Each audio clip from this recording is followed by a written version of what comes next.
Hürmetli vatandaş, bugünkü leksiyalarımızı başlayımız.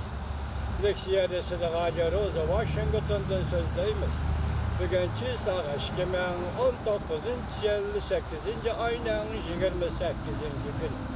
Haftaki çarşamba. Bugün sizlerle sözleştim. Burun sözleydiğin iki kelime vaziyetimiz doğrusudur. Ne desek buna? Biz bunu yanıla yetti devlet yığını ve onun koşma bayanatı yaki yetti devlet başlıklarının birleşme bayanatı Şangan doğrusunda Şangan'ın öz takdirini yüzü belgeleş doğrusunda Angliya ile Cungo iki devlet aynı vaxtının 984 yıl ilan kılgan birleşme bayanatının mevcutluğu ve muhimliği doğrusunda toxtalğan edik. Bugün hem şununla münasibetli toxtalımız. Ahırga kelgen hürmetli vatandaş bir kom hatalığını his kılıp kaldım ve üzem hata dedim. Şunu vatandaşlarla birlikte bir siyasi hukum, mesela tercümedeki hukum, mesela bir devlette işgal tüzüm. Bu sözün manası ne?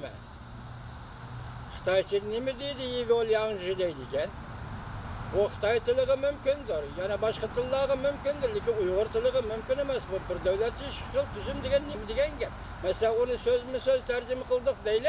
Şanganlı kapitalizm, Cungo'da sosyalizm. Şu olama bir milletki yaki bir rayonga memuri hukuk verip atkan bir devlet senin yaratkan hukumun aran şu olama bu hukum zaten nemin eksettirdi. Bu doğru sözümüzek banmaydıkken efendiler. Biz şuna bazı konular karab çıkımız, vatandaşlarla birlikte muhakeme kılımız. Endilikteki mavzu silahga başlaydığı mavzu olmadı. Yetti devlet güroyu yukarı dercilikle yığını Şangan'ı kolladı. Cungo Angliya Birleşme Bayanatının mevcutluğu ve muhimliği mavzulu haber 8. ayının 27. günü Cungo'ya nazar torbiyeti ilan kılındı. Haber mundak başlar.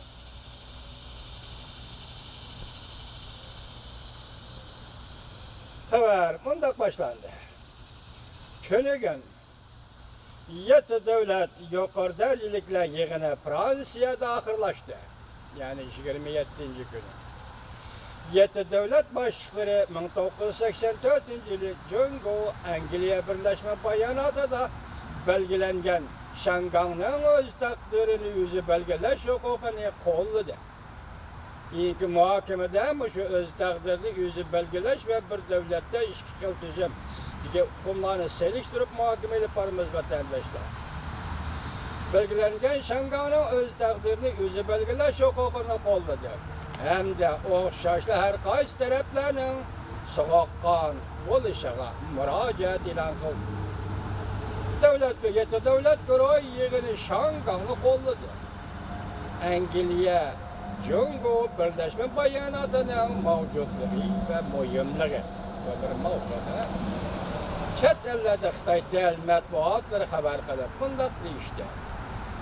6. aydan başlap Şangan'da götürülgen, Hong Kong'da götürülgen, ötküzüp bir işe karıştırış hareketinden keyin Angliya ve Avrupa Parlamenti 7. ayda Beijing dairlerine çağırıp kılıp, Beijing dairlerinden Cungo, Angliya Birleşme Bayanatı'na amel kılıp, Şangan'ın işlerini bir taraf kılışını talep kıldı. Cungo taraf olsa köp kıtım Angliya bilen hukuk icra kılışını tamamlap bulduk deydiğen gepni tarqattı. Ve tehemi ilgirlep Angliya tarafının bu işini yığıvelişini ümit kılımız dedi. Ondan başka Cungo matbuatı bir kançı kıtım yüzünü aklap bundak görsetti. Cungo Angliya Birleşme Bayanatı vakti ötken önümsüz tarihi hüccettir. Ve her kandak emeli ehmiyeti ve çekleş gücü yok hüccettir dep görsetti. Cungo tarafının bu sözleri torbetlerde mesxere peyda kıldı. Ondaqda Amerika Cungo Birleşme Ahbaratı şu mesela 72-79 yılı ilan kılıngan Amerika, Jungo, Birleşme Ahbaratçı, bularning vaqti o'tdimi? Onunla nemişqa amal qilamiz, vaqti o'tmagan bo'lsa, onunla nemişqa amal qilamiz. Tafsili xabarni Merkezi Televiziya riyosatchisi tarixni bilmaydi ekan.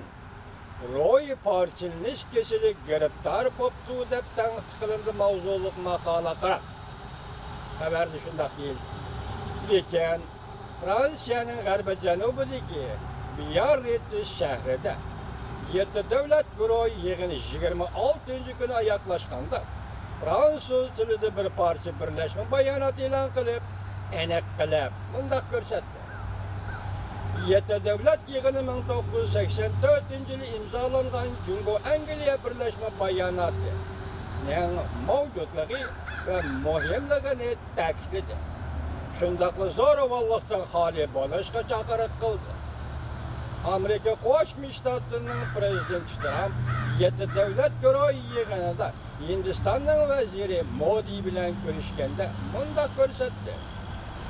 Beijing tarafdan Shangang masalasini sovuqqonlik bilan bir taraf qilishini umid qilaman.